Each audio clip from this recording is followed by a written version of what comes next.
Alright, so I wanted to give you guys a little update of what I've been doing. Basically, I built this wood cart because if you look in my last shop tour video, there was a massive steel 8-foot long by 4-foot wide, just massive wood cart. He's waving. Say hi. Hi. So there was a massive wood cart right here that took up a lot of floor space. So I cut that up today. This is all the steel from it. And those are the wheels. Those big chunky wheels right there. Those are off a gantry crane that I had on a job. And we didn't need the wheels for it, so I used them for this. So anyway, that's done. So what I plan on doing is, if you look this way, I have quite a bit of floor to ceiling height. So I think what I'm gonna do is over here by the wall, I was gonna do it down the middle here, but actually literally as I'm looking at it right now with the video camera, I'm thinking I might wanna leave that open because if I drop a wood rack off of it, it's gonna lower my ceiling height, which will make it probably a bit harder to flip sheet goods around. I like having the ceiling height. So over there on that wall, that's what I'm gonna do.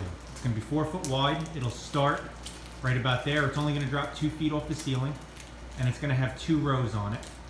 So I will let you know how that goes. But anyway, over here,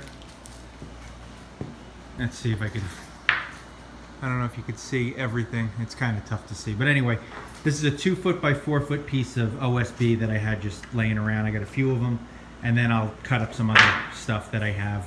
Again, shop furniture, I don't really care. And what I did was I laid out some stuff here. So this is going to support a 2x4 frame. And so here is the straight line across. This is the bottom rung, and as you can see here, this is where it's going to go up. And if you look, there's a double line there. That's the 1.5 inches where the 2x4 is going to sit. And then this line right here is the angle. I'm going to cut an angle up to the end of the 2x4. And I did that on both sides. So this is going to suspend two-sided. There's going to be a double 2x4 in the center. It comes up. Same thing here. This is going to start cutting here, and it's going to go out in both directions. This is, never mind that line. This is the top again. So there's a 2x4 going to go there. Again, double 2x4 coming up, and one more time across, and then one more 2x4 across the top, which will screw to the ceiling. So it gives me about, well, it's literally 7.5 inches here. It's about, what did I lose? 1.5 inches, so 9 inches on this side. So it gives me about 9 inches to 7.5 inches over here on both tiers, on both sides. So I could store quite a bit of long material up there. So that's pretty much the plan. I'm going to take this, I'm going to hang it from the ceiling. Again, where I hang it is yet to be decided. I'm probably going to do it over there, up here. We'll see. I got to figure it out. But anyway, that's what I'm doing now. So I will cut this up. I'm going to cut this one, and then I will use that as a pattern. And I'm not going to bore you with all of that stuff. It's just cutting plywood. You've seen that a million times. So I'll cut this up, I'll do the frame, and I'll show you what an assembled piece looks like, and then I'll show you how I'm gonna screw it to the ceiling. It's gonna hang right on the joists in the ceiling. So stay tuned. So hopefully now you can see a little bit more of what I was talking about. That's gonna be the pattern. That's cut out. So it's basically scrap plywood. I was gonna chuck it anyway, just because it's in the way, so I might as well cut it up. There is a lot of waste. You're cutting out those big sections, you know, right in here. 1, 2, 3, 4. So you're cutting those out and have to basically chuck them unless you could figure out what you want to do with it. But to be honest, this stuff is, I think, about $8 a sheet for this OSB, 1/2 inch OSB. So just scrap it. It is what it is. So I'm going to use that one as the pattern. When you're doing something like this where you need to make repetitive pieces and you need to make multiples of them, always make sure you mark the first piece as the pattern, because what will wind up happening is if you'll take that, you'll put it on the next piece and you'll scribe around all those pieces, you'll cut it, then if you keep using the next piece as the pattern, eventually it's kind of like the game of telephone where at the end of the line it sounds totally different. Well, the same could happen with this. At the end of the line, if you're not using the same exact piece, the last piece could be totally different. So if you're looking for consistency, mark one as pattern. So I'll write that right on there, pattern, and I'll keep using that same one. I'll always trace the pattern, and that will keep all the pieces consistent through the line. So I have a lot more of these to make, so I'm going to batch these out, and then we'll start putting them together.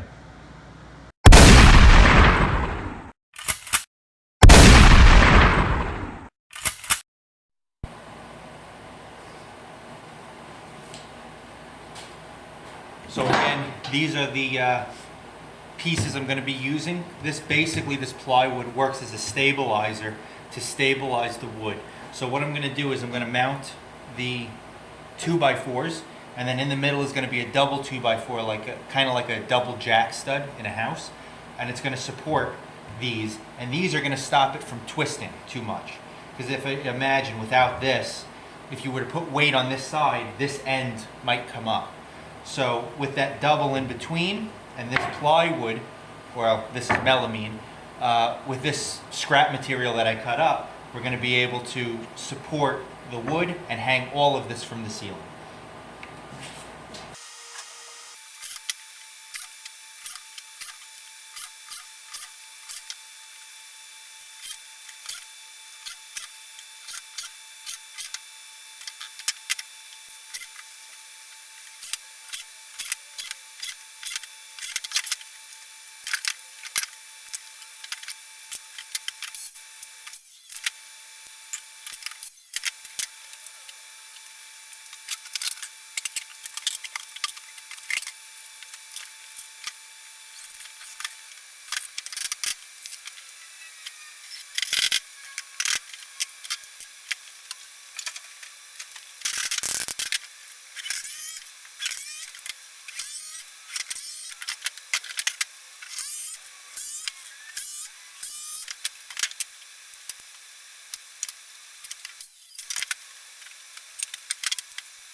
So now you can see what I did. It's got the double stud in the middle. Everything is screwed together from this side. You can see this is just screwed on here to keep it nice and stable. And now I have wood racks. These are going to stay nice and level. They're very, very solid. And this top rung is what's going to get screwed to the joist in the ceiling. So I'm going to use some pretty heavy screws from Fasten Master, probably the headlock screws. They're 4 inches. They've got a big head on them, and they'll stop this from falling. And then this will get mounted, and then I can start loading it. So I've got 9 more to build. So I'm shutting off the camera. You don't want to see any of that.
old lumber.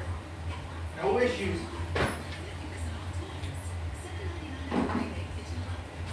Let me show you what it looks like.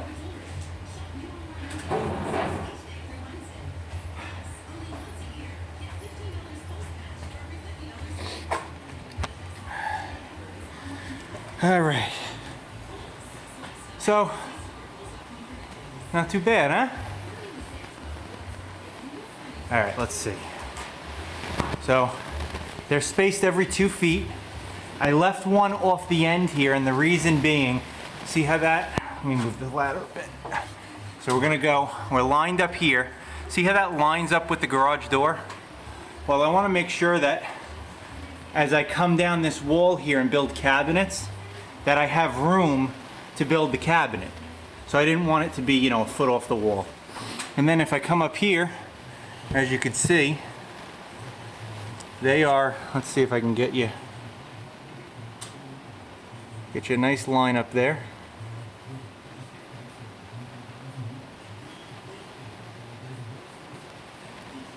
Well, it's kind of hard to see, but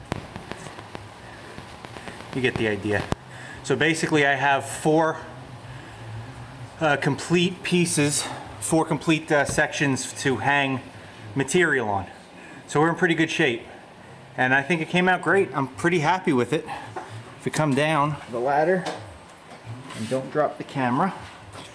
If we come down the ladder, you can see they're all lined up real nice there. Let's see from this end. Yeah, so you can see nice and straight all the way down. So a couple of the tops I had to cut just to get around lights. So you could see, like right there, I had to cut that one. But it's not going to really change the structure of the lumber rack. I'm only screwing it in those 2 spots anyway. This whole building is trusses, 2 foot on center. So I'm screwing into those trusses. So it doesn't really change. I only have the 2 screw points whether I cut that piece off or not. So it's not going to change anything. So, you know, a couple pieces are a little twisted, you know, 2x4s and stuff. I built it out of scrap material. So, I mean, for building it out of scrap, it really came out nice, I think. So tomorrow, it's now about 11 o'clock at night, so I'm going to tell you honestly, I'm done. I'm toast. I'm going to go inside and I don't know what I'm going to do. I'm going to go inside and relax. Maybe I'll have a drink. And tomorrow in the morning, I'll come out here and I'll load this back up. Get all this lumber. I might even throw the poplar up there that I have just to get some floor space. Be nice to have it back. Like I said, I got about 200 board feet of poplar sitting here. And the shop is just such a disaster. But maybe I can get that up there. So, in the meantime, thanks for checking in. Thanks for watching The German Joiner. And I'm out. See ya.